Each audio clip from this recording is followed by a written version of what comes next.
नमस्कार बच्चों, बहुत बहुत स्वागत है आपका आज की इस क्लास में। मैं हूं आपका प्यारा टीचर सार्थक अग्रवाल और आज का हमने टॉपिक चूज किया है भिन्न यानी कि फ्रैक्शन। मैंने कई बार देखा है कि बच्चों को बहुत प्रॉब्लम होती है फ्रैक्शंस के क्वेश्चंस में। आइए चलिए आज हम फ्रैक्शंस का जोड़ना, फ्रैक्शन का घटाना, इनटू, डिवाइड सब इस सीरीज में कंप्लीट करेंगे और समझेंगे ढंग से फ्रैक्शन होता क्या है। तो चलिए शुरू करते हैं आज की इस क्लास को। और उससे पहले मैं आपको सुनाना चाहूंगा एक प्यारी सी कहानी। देखिए, मान लीजिए एक शख्स थे जो कि 4 बच्चों के पिता थे। वो बच्चों के लिए पिज्जा लेके आए घर में कि चलिए आज बच्चों को पिज्जा देंगे। तो पिताजी और माताजी हमारे बहुत ही समझदार शख्स होते हैं। उन्हें पता होता है कि अगर किसी भी बच्चे को ज्यादा या कम मिला तो बहुत समस्या हो जाएगी। तो वो उस पिज्जा के बराबर 4 हिस्से करते हैं और प्रत्येक बच्चे को एक एक हिस्सा दे देते हैं। इसी प्रकार से कुछ हमारा फ्रैक्शन में बच्चों काम करता है। देखिए, मान लीजिए कि ये हमारा पिज्जा था जो कि हमारे पिताजी लेकर आए। अब पिताजी ने क्या किया, इस पिज्जा के 4 बराबर हिस्से किए। अब उसमें से एक हिस्सा अपने बड़े बेटे राम को दे दिया कि बेटा राम, ये आप दे दो। तो ये राम को ये हिस्सा दे दिया। ठीक है, ये हिस्सा राम को दे दिया। तो इसके लिए फ्रैक्शन क्या बनेगी बच्चों, वो हमें समझना है। तो देखिए, आप यहाँ पे काउंट कर पा रहे होंगे, इसके 4 हिस्से किए थे पिताजी ने, यानी इस पूरे पिज्जा के टोटल 4 हिस्से किए थे। तो यहां पर हम क्या करेंगे, नीचे 4 लिख देंगे।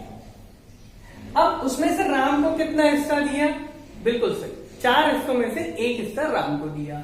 तो राम का यहां पर जो फ्रैक्शन हो जाएगा राम को दिए गए पिज्जा का 1/4 हो जाएगा। बिल्कुल। तो ऊपर वाली संख्या को बोला जाता है बच्चों न्यूमरेटर।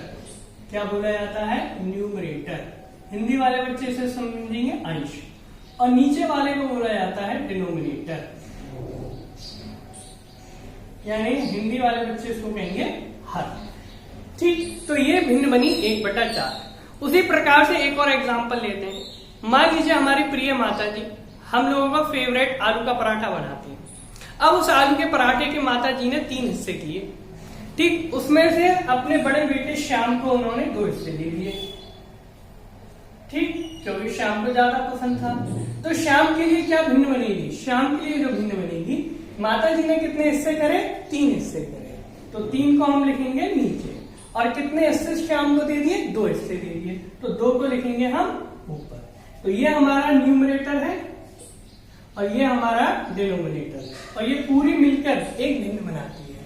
आई होप कि आपको थोड़ा सा समझ में आया होगा। चलिए बच्चों, अब हम फ्रैक्शन को किसी अंकों की सहायता से इसको समझने का प्रयास करते हैं कि कैसे हम किसी अंक का फ्रैक्शन निकाल सकते हैं।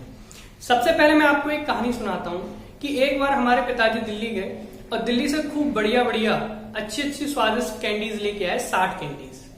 अब पिताजी ने निर्णय लिया कि भाई मैं तो 1/4 पार्ट इन कैंडीज का अपने बड़े बेटे राम को दूंगा, क्योंकि 4 बच्चे हैं तो 4 बच्चों में बराबर हिस्सा बंटना चाहिए। तो बड़े बेटे राम को दूंगा। तो चलिए आइए राम को बांट देते हैं टॉफियां। तो पहले हम 60 को इन 4 बराबर भागों में बांटेंगे। एक बात आपको ध्यान रखनी है, बराबर भाग बहुत इंपॉर्टेंट है, यानी कि equal part, equal division, equal divided part बहुत इंपॉर्टेंट है बच्चों। यानी हमें इसके 4 बराबर हिस्से में बांटना होगा। तो प्रत्येक हिस्से में कितना आएगा, 15, 15, 15 और आपका 15। ठीक, तो क्योंकि राम को ये वाला हिस्सा मिला है, अर्थात इसका मतलब राम को 15 टॉफीज मिलेंगी। चलिए, तो इसी एग्जांपल को थोड़ा अदर वे में समझने का प्रयास करते हैं। माना कि एक बार हमारी माता जी 60 चॉकलेट्स लेके आई। अब 60 चॉकलेट्स को उन्होंने उसका 2/3 अपने बेटे श्याम को दिया। कितना, 2/3। तो चलिए श्याम को कितना मिलेगा, आप जानते हैं यहाँ पर जो फ्रैक्शन है ये 1/4 फ्रैक्शन है, और यहाँ पर जो फ्रैक्शन है वो आपकी कितनी है, 2/3 है। तो चलिए पहले हम 60 को 3 बराबर भागों में बांटेंगे। तो प्रत्येक भाग में कितनी आएगी, 20, 20 और आपका 20, 20, 20, 20, 60। यानी हमने 60 चॉकलेट्स को 3 बराबर हिस्सों में बांट दिया। अब उसमें 2 हिस्सा हमें किसे देना है, शाम को। तो शाम को 2 हिस्से मिलेंगे, तो शाम को कितनी मिलेंगी, आपकी 40 मिलेंगी। तो इसका मतलब आपने क्या सीखा कि अगर आप 60 का 1/4 निकालना चाहते हो, 60 का 1/4 निकालोगे तो वो आपका आएगा 15, और अगर आप 60 का 2/3 निकालोगे तो वो आएगा आपका 40। आई होप कि आपको समझ में आ रहा होगा कि किस तरीके से नंबर्स में निकालते हैं। चलिए बच्चों, अब हम नेक्स्ट प्रॉब्लम को सॉल्व करने का प्रयास करते हैं। अब देखिए, ये हमारे लिए बहुत ही ज्यादा मतलब आरामदायक नहीं होगा, बहुत ही ज्यादा सुविधाजनक नहीं होगा कि हम बार बार इन ग्राफ्स को बनाएं और इस तरीके से इक्वल डिस्ट्रीब्यूट करें। तो चलिए अब हम इसके लिए क्या कर सकते हैं, अब हम कुछ क्वेश्चंस लेते हैं, उनको सॉल्व करके समझने का प्रयास करते हैं। जैसे मान लीजिए एक दिन हमारे पिताजी 120 टॉयज लेके आए और उसका हमें 1/4 निकालना है। तो अब आप इसको बार बार इसमें ना बांट के आप कैसे सॉल्व करेंगे मैं आपको समझा देता हूँ। कभी भी इस तरीके से आए तो आप क्या करेंगे, 120 इंटू 1/4, 121 का 120 डिवाइडेड बाई 4, कितना आ गया 30। बिल्कुल, यानी 120 का 1/4 पार्ट कितना होता है आपका 30 होता है। 120 को अगर आप 1/4 निकालना चाहें तो वो 30 आएगा। उसी तरीके से अगर आप 120 का 1/3 पार्ट निकालना चाहते हो या 2/3 पार्ट निकालना चाहते हो तो कैसे निकालोगे, 120 इंटू 2/3, इसका इसमें मल्टीप्लाई कर देंगे, 240 डिवाइडेड बाई 3, वेरी गुड, 80। कितना पार्ट आएगा 80। चलिए ग्राफिकली भी करके देख लेते हैं। अगर हमें 120 को 3 हिस्सों में बांटना है तो कितना जाएगा 40, 40 और यहां पर भी आपका 40। तो 2 पार्ट कितना हो गया, 40 प्लस 40 80। लेकिन पेपर में आप ये बार बार थोड़ा ना बनाएंगे, तो आप इस मेथड को ध्यान रखिए, ये तो बस समझने के लिए है, अंडरस्टैंडिंग के लिए है। उसी तरीके से 120 को अगर आप 4 हिस्सों में बांटोगे तो कितना आएगा 30, 30, 30, 30। तो इसका 1/4 कितना हो गया 120 का 30 हो गया। चलिए बच्चों, हम भिन्न के एक नए कॉन्सेप्ट को समझने जा रहे हैं और जिसका नाम है समान भिन्न। हाँ जी, समान भिन्न क्या होती है? समान भिन्न, देखिए भिन्न का एक गुण होता है कि अगर आप न्यूमरेटर और डिनोमिनेटर में समान संख्या से, क्या बोल रहा हूं ध्यान से सुनिए, समान संख्या से, अलग अलग नहीं, समान संख्या से, समान संख्या से अगर आप न्यूमरेटर और डिनोमिनेटर में मल्टीप्लाई कर दें या डिवाइड कर दें, मैंने दोबारा बोल रहा हूं, मल्टीप्लाई कर दें या डिवाइड कर दें, ऐसा करने से जो नई भिन्न बनेगी वो पुरानी भिन्न के बराबर ही होगी, यानी पुरानी फ्रैक्शन के बराबर ही होगी। नहीं आया समझने? चलिए आइए मैं समझाने का प्रयास करता हूं। मान लीजिए कि यहां पर एक हमारी भिन्न है 1/4, कितनी है 1/4। अब अगर मैं एक नंबर ले लेता हूं, समान नंबर, ध्यान रखिएगा, समान number, same number, same number, same number लेना है आपको।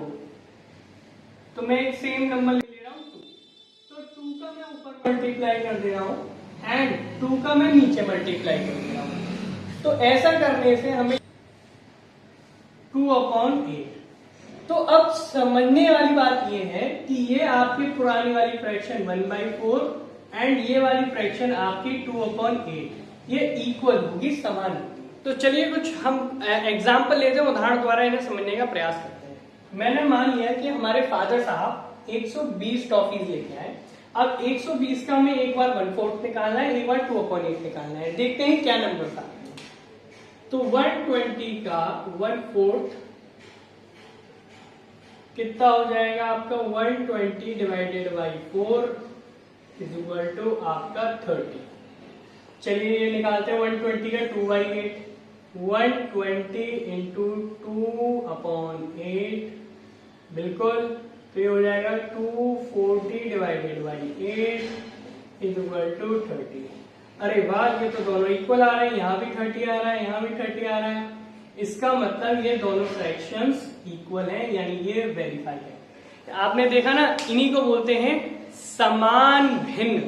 यानी किसी भी भिन्न में अगर आप एक समान अंक से मल्टीप्लाई कर रहे हैं न्यूमरेटर डिनोमिनेटर दोनों में, या आप न्यूमरेटर डिनोमिनेटर दोनों में डिवाइड कर रहे हैं, ठीक है, न्यूमरेटर डिनोमिनेटर में या तो सेम नंबर से मल्टीप्लाई या सेम नंबर से अगर आप डिवाइड कर रहे हैं, और ऐसा करके जो नई फ्रैक्शन बन रही है वो आपकी पुरानी फ्रैक्शन के बराबर है। चलिए बच्चों, हम और एग्जाम्पल्स को समझने का प्रयास करते हैं समान भिन्न में।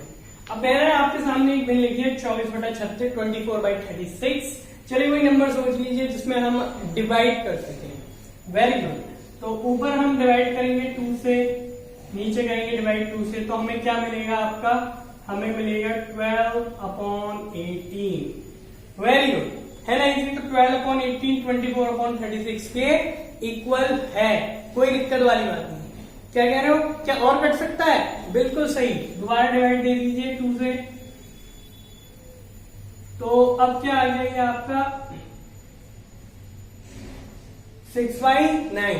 Very good. तो 6/9 भी फ्रैक्शन आ गई। गुड। अब क्या 6/9 भी और किसी से डिविजिबल है? जी हाँ, 3 से डिविजिबल है। तो next 6/9 divided by 3 divided by 3 2/3। क्या 2/3 किसी से कट रहा है? नहीं।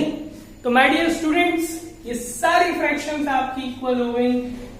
आपकी ये वाली फ्रैक्शन 24/36 की जगह आप 6/9 भी लिख सकते हैं, चाहे तो आप 12/18 भी लिख सकते हैं, चाहे तो आप 2/3 भी लिख सकते हैं। यानी हमने सीखा 12/36, 6/9, 12/18, 2/3, ये चारों के चारों फ्रैक्शन इक्वल हैं, कोई दिक्कत वाली बात नहीं है। कुछ प्रैक्टिस के बाद आपको इस तरीके से नहीं करना है, फिर आप ऐसा भी कर सकते हैं कि 2 से आपने मनी मन में सोच लिया, आपने पहले 2 से कैंसिल कर दिया 12 एंड ये 80, 12/80। फिर आपने फिर अगेन मन में सोच लिया 6, 2 से कैंसिल करा, 2 6 12, 2 9 80। फिर आपने मन में सोच लिया 3 2 6, 3 3 9। आंसर फाइनली आ गया आपका 2/3। तो ये आफ्टर प्रैक्टिस के बाद की प्रोसेस है। जब आप प्रैक्टिस कर लेंगे, जब आप एक्सपर्ट बन जाएंगे थोड़े से, तब आप ऐसा कर सकते हैं। अच्छा, बहुत सारे बच्चों को मैंने कंफ्यूजन देखा है। एक बार अगर आप ऊपर कट कर रहे हो तो नीचे भी कट करना, ध्यान रखना सेम नंबर से न्यूमरेटर डिनोमिनेटर में गुणा या भाग करनी होती है। ठीक है, अगर आप ऊपर 2 से कर रहे हो, नीचे 3 से कर रहे हो, ऊपर 2 से कट कर रहे हो, नीचे 3 से कट कर रहे हो, तो वो गलत है। अगर आप ऊपर भी 2 से कर रहे हो, नीचे भी 2 से कर रहे हो, तो वो प्रोसेस आपकी सही मानी जाती है। चलिए बच्चों, हम मेरा आपके लिए एक व्हाइट बोर्ड पे एक क्वेश्चन लिख रखा है। तो वो कहते हैं ना कि जितनी भी ज्यादा अभ्यास करो उतना ही ज्यादा बेहतर होता है मैथ में। तो मैंने एक और एग्जांपल ले लिया है आपको समझाने के लिए, लेकिन मैं थोड़ा सा एक्सपर्ट मेथड यूज करूंगा। तो मेरे सामने 2 नंबर लिखे हुए हैं, ठीक। तो वैसे ये बहुत इजी है, आप 2 से कैंसिल कर सकते हैं। तो 2 से ऊपर करूंगा तो 2 से नीचे भी करूंगा। 2 से ऊपर करा 90, 2 से नीचे कैंसिल करा 105। कैंसिल का मतलब होता है डिवाइड। मैं यहाँ पर डिवाइड कर रहा हूँ, जिन बच्चों को नहीं पता चल रहा है कि सर आप कर क्या रहे हो, मैंने 2 का डिवाइड लगाया 180 में या 210 में। 2 1 2, 2 के डिवाइड 1 में नहीं लगेगा, 0 लगाइए, 1 और नीचे उतारिए, 2 5 10। तो ये इस तरीके से मैं कट कर रहा हूँ, लेकिन क्योंकि हम थोड़े से बड़े हैं तो हम मनी मन में कर सकते हैं। अगर आप कोई छोटे बच्चे हैं तो आप इस तरीके से डिवाइड कर सकते हैं, अगर आपसे नहीं हो रहा है तो। 5 से अगर ये कर रहे हैं आप तो 5 से कैंसिल करिए, 5 1 5, 5 8 40, 5 से करिए 21 टाइम्स। अब ये किससे जा सकते हैं? बिल्कुल 3 से जा सकते हैं। 3 से ऊपर कैंसिल करिए, 3 6 18। अब 3 से ही आपको इसे कैंसिल करना पड़ेगा 7। क्या कोई ऐसी टेबल है जो 6 और 7 को काटे एक साथ? नहीं। तो अब यहाँ पर आंसर हो गया 6 डिवाइडेड बाई 7, 6/7। अच्छा बच्चों, इस प्रॉब्लम को सॉल्व करने की एक मैं आपको सरल मेथड भी बता देता हूँ, जिससे आपका काम बहुत इजी हो सकता है। ये टेक्निक बहुत काम आएगी। जैसे अगर आप देख रहे हो लास्ट में 0 इधर भी है इधर भी है, तो आप क्या कर सकते हो, 0 से 0 कैंसिल कर सकते हो। तो ये फ्रैक्शन हो गई हमारी 18/21। अब मैं क्या कर सकता हूँ, सीधे 3 से डिवाइड लगा सकता हूँ, क्योंकि 3 से ये भी डिविजिबल है, ये भी। तो 3 का इसमें डिवाइड लगाया 3 6 18, 3 का इसमें डिवाइड लगाया 3 7 21। तो ये आ गया आपका 6/7। तो ये है ना आसान तरीका, ये पिछले वाले से कम समय में हो पाया। तो आई होप कि ये मेथड आपको और अच्छा लगा।